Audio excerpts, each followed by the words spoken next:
নমস্কার সবাইকে, আমার চ্যানেলে আপনাদের স্বাগত জানাই। আজকে নিয়ে চলে এসেছি আপনাদের জন্য আরেকটা রেসিপি নিয়ে। তার জন্য দেখতে পাচ্ছেন আমি একটা পাত্রে আন্দাজ মতন ময়দা নিয়ে নিলাম, আর এদিকে 3 রকম ক্যাপসিকাম আমি দুভাবে কুচিয়ে নিয়েছি। একটা একটু বড় বড় সাইজ রেখেছি, আর এখানে আরেকটা ছোট ছোট সাইজ করে কুচিয়ে নিয়েছি। আজকে যে রেসিপিটা বানাচ্ছি তার জন্য এটা আমার লাগবে। এদিকে আমি ময়দাতে একটু বিট নুন আর চিনি মিশিয়ে নিচ্ছি স্বাদ মতন। আপনারা যদি চিনি না খান তাহলে চিনিটা স্কিপও করতে পারেন। আর এটাকে ভালোভাবে মাখিয়ে নেব প্রথমে। তারপর এর মধ্যে আমি সাদা তেল দেব, দিয়ে ময়াম হিসেবে এটাকে মাখা হয়ে গেছে। দেখে বুঝতেই পাচ্ছেন ময়ামটা হয়েছে কিনা, এইভাবেই বোঝা যায়। ডেলাটা যদি একদম শক্তপোক্ত হয় তখন বোঝা যায়। আর এদিকে আমার দই লাগবে, টক দই। তাই এখানে দেখতেই পাচ্ছেন আমাদের ঘরে পাতা দই হয়। আগেও একটা ভিডিও আমি বলেছিলাম আমাদের দই ঘরে পাতে, তো সেখান থেকে আমি দই নিয়ে নিলাম। কতটা দেখতে পাচ্ছেন, পুরো হাফটা নিয়েছি আমি। এবার এর মধ্যে আমি ওই ছোট চামচের 2 চামচ বেকিং সোডা আর 3 চামচ মতন ছোট চামচের বেকিং পাউডার মিশিয়ে নিচ্ছি। এরপর এটাকে ভালোভাবে মাখিয়ে নেব। এখানে কিন্তু মনে রাখতে হবে জল কিন্তু একদম ব্যবহার করা যাবে না, আপনার হাতেও জল লাগানো যাবে না। এটা শুকনো হাতেই করতে হবে। যদি দেখেন যে হাতে আটকে আটকে যাচ্ছে তাহলে তেল ব্যবহার করতে পারেন বা শুকনো ময়দা হাতে মেখে নিতে পারেন, কিন্তু জল কিন্তু ব্যবহার করবেন না। এইভাবে আমি মেখে নেব। নেওয়ার পরে 30 মিনিটের জন্য এটাকে চাপা দিয়ে রাখবো। ওটা খুব নরম হবে। ততক্ষণ চাপা দিয়ে রাখলাম, ততক্ষণ আমি এদিকে চলে এসেছি। পনিরগুলো আমি ভেজে নিলাম একটু হালকা করে, বেশি কড়া করে নয়। এবার 30 মিনিট কমপ্লিট হয়ে গেছে। আমি আরেকবার চলে এলাম। এবার ময়দাটাকে নিয়ে ভালোভাবে একটুখানি মাখিয়ে নিচ্ছি। আর যে পাত্রটা আমার লাগবে সেই পাত্রটা দেখতেই পাচ্ছেন। এই পাত্রটাতে আমি মাইক্রোওয়েভে করব, তার জন্য এই মাইক্রোওয়েভের পাত্রটার মধ্যে একটু অয়েল ব্রাশ করে নিচ্ছি, সাদা তেল। আপনারা চাইলে বাটারও করতে পারেন। যে পনিরটা ভাজলাম সেটা কিন্তু 200 গ্রাম পনির আমি আনিয়েছিলাম শ্বশুরমশাইকে দিয়ে, তো সেটাই আমি এখানে ব্যবহার করে নিয়েছি পুরোটা। আর এখানে দেখতে পাচ্ছেন আমার 2টো পাত্র লাগবে, তাই 2টো পাত্রেই আমি ভালোভাবে অয়েল ব্রাশ করে নিচ্ছি। আমার ছোট পাত্র রয়েছে, এই বড় পাত্রটা তোমার একটু ফুটো ফুটো, কিন্তু তাও নিতে হলো যেহেতু আমার 2টো জায়গায় লাগবে। প্লেটটা দেখতেই পাচ্ছেন পেঁয়াজটা আমি কিভাবে কেটে নিয়েছি, ঠিক চিলি চিকেনে যেরকম পেঁয়াজ ইউজ করি সেরকমভাবে। এদিকে আমি ময়দার যে তালটা সেটা আমি 2টো ভাগে ভাগ করে নেব। আমার প্লেট একটা ছোট একটা বড়, তাই একটা ছোট সাইজ একটা বড় সাইজ নিয়েছি।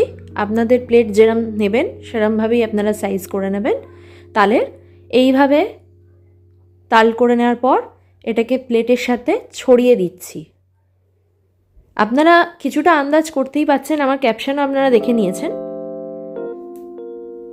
তো এখানে একটু হাতে যাতে আটকে আটকে না যায় তার জন্য একটু ময়দা নিয়ে নিয়েছিলাম, নিয়ে সেটাকে সেট করার চেষ্টা করছিলাম।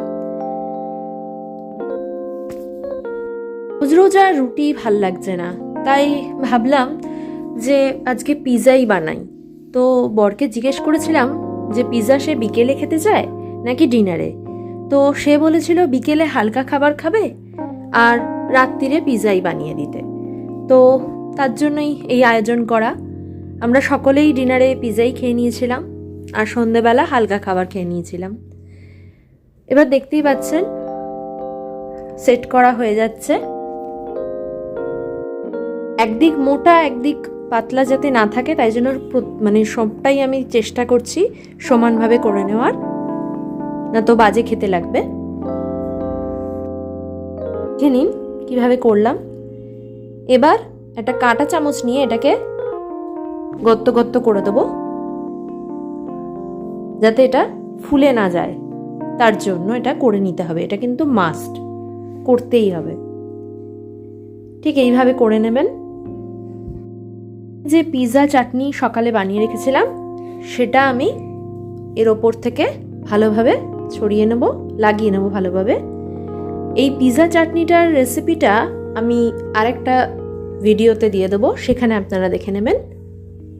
এবার চাটনিটা দেওয়ার পরে ওপর থেকে আবার চিজ দিয়ে দিলাম একটু কুচনো, আর কিছুটা গ্রেট করে দিচ্ছি। গ্রেট করা হয়ে যাওয়ার পর এবার ওপর থেকে যে পেঁয়াজগুলো কেটে রেখেছি চিলি চিকেনের মতন করে, সেই পেঁয়াজগুলো বসিয়ে নেব, সাজিয়ে নেব। আপনারা আপনাদের মতন করে সাজিয়ে নেবেন। পেঁয়াজগুলো সাজিয়ে নেওয়ার পর আস্তে আস্তে এবার ক্যাপসিকামগুলো দিয়ে দিচ্ছি, আর পনিরগুলো দিয়ে দেব।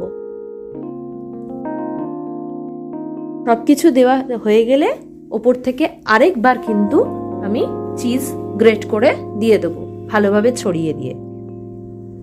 দুটো পিৎজাতেই আমার এগুলো লাগবে, তাই সেই মাপ বুঝেই আমি এগুলো সাজাচ্ছি।